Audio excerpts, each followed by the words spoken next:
Have you ever wondered how someone can go from living in their parents' basement, scraping by on instant ramen, to building a $25 million company? What if I told you it all started with a failed clothing brand, a quirky AI sentence about a butthole, and a relentless drive to succeed despite countless rejections? This is the jaw-dropping story of David Park, a true underdog who turned his biggest struggles into his greatest triumphs.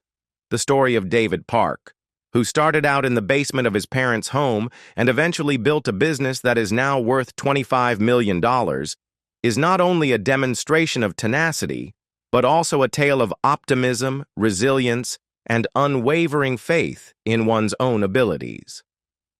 David was able to turn a concept into a commercial empire over the course of 10 years, during which he faced challenges, setbacks, and near-miraculous successes. The story of how he accomplished it is told here, a spark of entrepreneurship.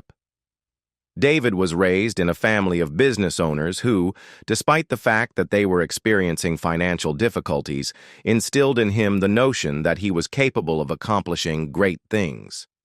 From a young age, he had an ambition of becoming a founder and building something that would have a significant influence. "Man, it would be so cool to be a founder and build stuff," David recalls thinking when he was in the 7th grade. It would be so cool to build stuff.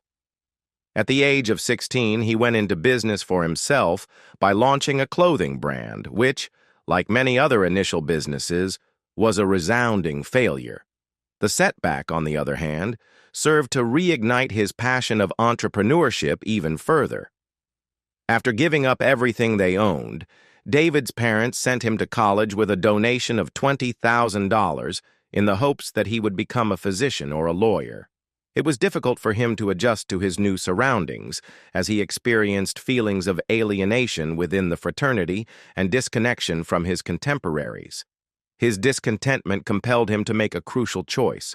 He decided to withdraw from school in order to pursue his goals of becoming an entrepreneur. The beginning of a working relationship. Dropping out of school was a courageous decision, but it was the catalyst that led David to meet Henry, who would later become his co-founder.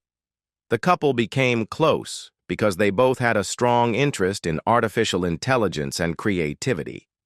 Collectively, they experimented with 9 or 10 distinct ideas for new businesses, each of which served as a learning experience and a stepping stone on the path to their final success.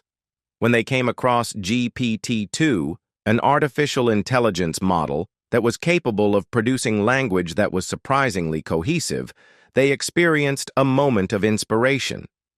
The artificial intelligence came up with the strange yet insightful remark, "Nothing is darker than a butthole," while it was engaged in a lighthearted experiment with GPT-2. It was the ridiculousness of that sentence that sparked an interest in them. The birth of their artificial intelligence-powered writing assistant Jenny was a result of this peculiar relationship. The process, making cold calls and working in the basement. The transformation of Jenny into a marketable product was not a simple task. Both David and Henry put in a lot of effort, with Henry concentrating on coding and David concentrating on selling. During the early days, the process consisted of persistently making cold calls, frequently for 8 hours a day, and being met with rejection after rejection. Over the course of several weeks, I made cold calls to each and every agency. David remembers that they would hang up on him 99% of the time, most of the time. David's parents were there for him all the way through the difficulties, providing him with emotional support and ensuring that he had food on the table even when he felt like a failure. The unflinching support that he received from his family became an essential component of his strong willpower. The grind continued in the cramped space of his parents' basement, which was rather modest. Even though she was proud of her son, his mother had to face the feeling of silent humiliation when she told her friends that her son was working on a startup rather than following a more traditional career path. With that being said, she never wavered in her faith in him. A glimmer of hope, the struggles and advancements in the field. For Jenny, The release of GPT-3 in the year 2020 opened up new opportunities. Jenny began to gain popularity as businesses became increasingly willing to employ artificial intelligence solutions. The revenue, on the other hand, remained unchanged at $2,000 per month, despite the fact that users were being acquired. When David changed his strategy, he was able to achieve the breakthrough. Rather than looking for confirmation, he started asking people challenging questions, such as, "Why don't you like our product that much? What is it about other products that you find most appealing?"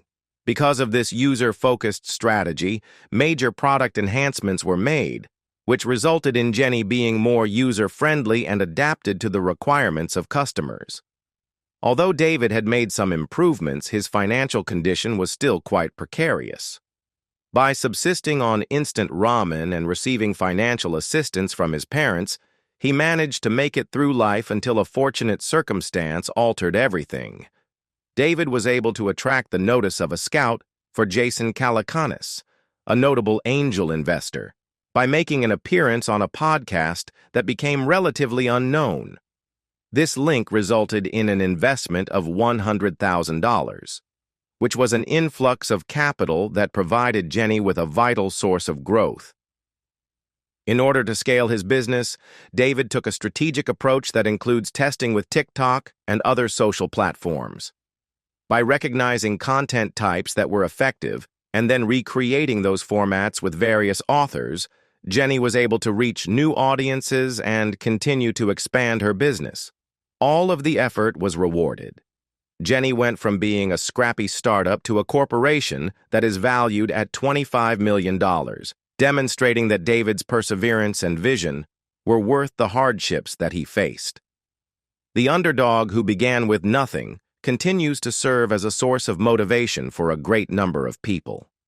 In David's experience, the journey is not only about achieving success, it is also about maturing, being resilient, and cultivating relationships that make the journey meaningful. Enjoying stories like this? Hit that subscribe button and turn on notifications so you never miss an inspiring tale of grit, determination, and success.